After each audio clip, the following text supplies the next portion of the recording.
What's up, guys? My name is Jerry, and today's video is going to be on the Brooklyn Nets, and we're going to be talking about how they're on the brink of becoming the first super team to fail, and we're going to jump right into the video. Now, looking at the Brooklyn Nets so far this season, they have a record of 29-25. They're currently on a 9-game losing streak, and they're sitting at 8th in the Eastern Conference. And this is a team not too long ago, maybe a week, maybe 2 weeks ago, they were sitting at 1st in the Eastern Conference. And with KD going down, with his MCL sprain, Kyrie Irving not being able to play home games, and then James Harden, being in and out of the lineup, the Brooklyn Nets just haven't had enough talent out on the court to be able to win games. And before we dive into this video, we have to establish, what a super team is. And a super team to me is when you have 3 or more superstars on one team in their prime. For example, like the the Miami Heat, when LeBron James went and joined them, D Wade and Chris Bosh were still in their primes.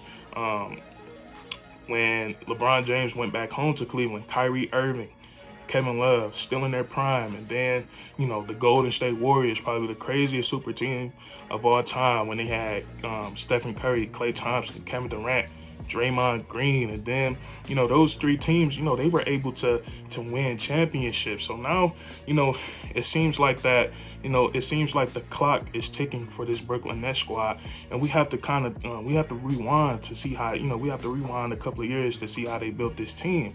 And the 2019 offseason, the Brooklyn Nets were able to sign both, Kyrie Irving. They were able to sign Kyrie Irving and Kevin Durant. At the time, both those guys was injured. KD didn't end up playing at all that season. Kyrie, he played a few games.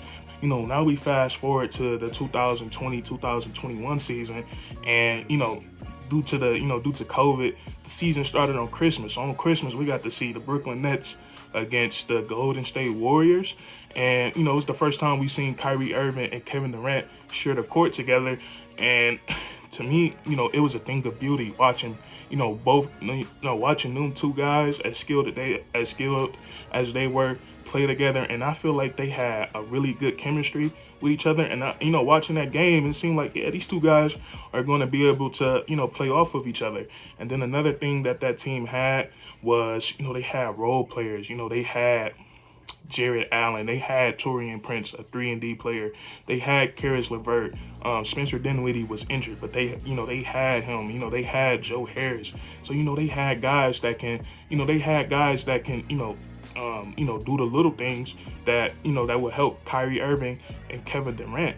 And I thought that team, I thought that current roster, when the roster that they started the season with, I thought that was good enough for the Brooklyn Nets to compete and win a championship. And as that season went on, we just heard all the chatter. We heard chatters about James Harden wanting out of Houston, and his destination is the Brooklyn Nets.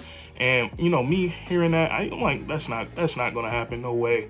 James Harden, Kyrie Irving, and Kevin Durant is gonna be on the same team. But and another reason, not only did I didn't believe it, but I was against that too, because I feel like sometimes bringing in a 3rd superstar isn't always the answer. Like, sometimes that just brings a lot of confusion. It makes a lot of things tougher, and it makes you have to figure out a lot of more things. But as that season went on, I think it was January 14th, if I'm not wrong, the Brooklyn Nets was able to acquire James Harden via trade, and they had to give up so much. They had to give up Jared Allen.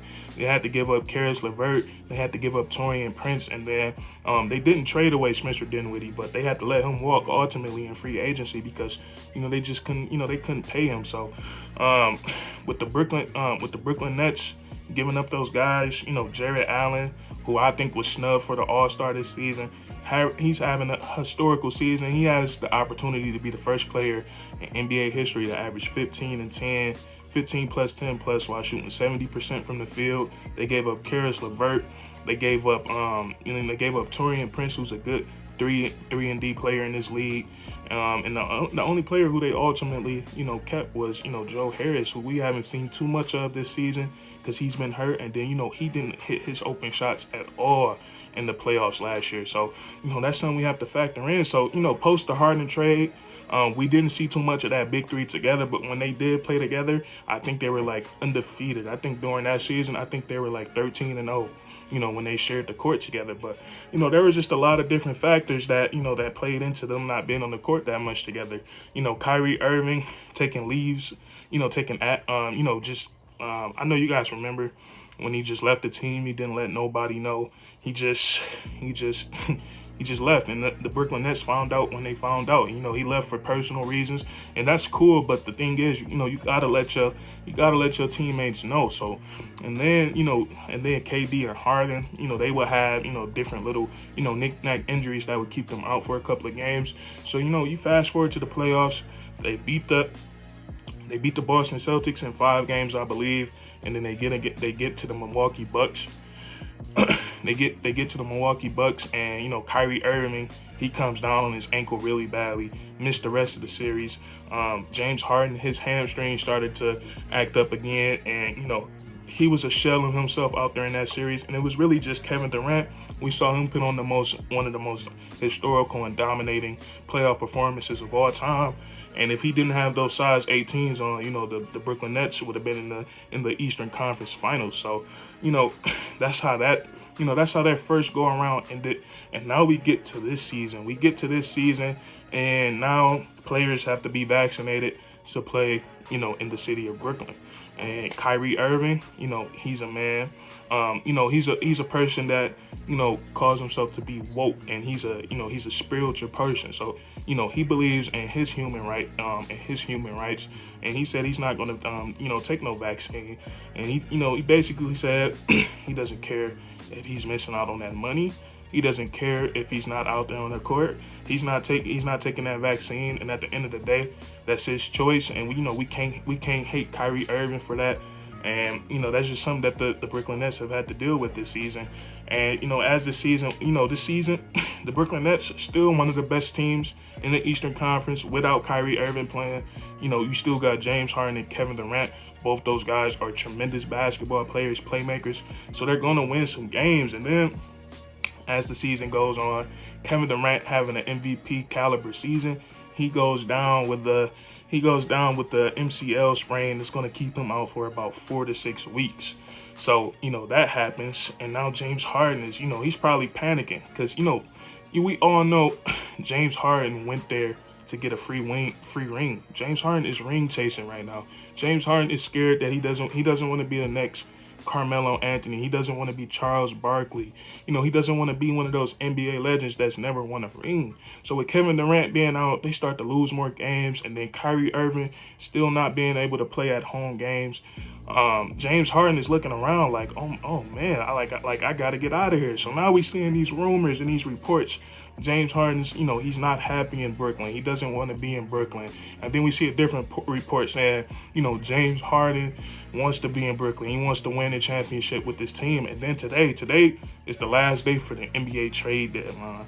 And now James Harden is saying that he wants to be in Philadelphia, but he doesn't want to request a trade because he's scared of public backlash. So, that just pretty much sums it up, that what James Harden is doing right now, he's ring chasing. And now the Brooklyn Nets, depending what they get from this deal, I don't know if the 76ers are going to willing to give up those role players that the Nets asked for. They asked for Seth Curry, Matisse Thybulle, and Ben Simmons. I don't know if they're going to be able to get those guys. And if James Harden ends up requesting a trade, it's just going to get even more. It's going to get even more, uglier for the Brooklyn Nets, because now you got to think about what we accomplished in these 2 years worth what we gave up. We gave up our future. We gave up Jared Allen. We gave up Spencer Dinwiddie. We gave up Karis LeVert.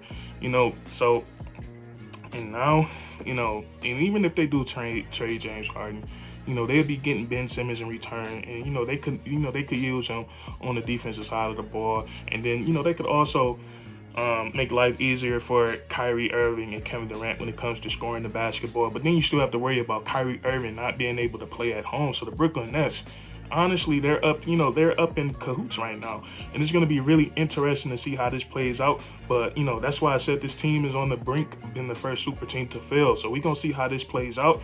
We got into, right now, it's about 11 in the morning for me. I'll have this video up at 2, and the trade deadline is up at 3. So we're going to see what the Brooklyn Nets do. And if you enjoyed this video, leave a like, comment down below if you think this Brooklyn Nets squad thing was a failure. And, subscribe for more weekly content. We do this all the time, man. And that's curtains.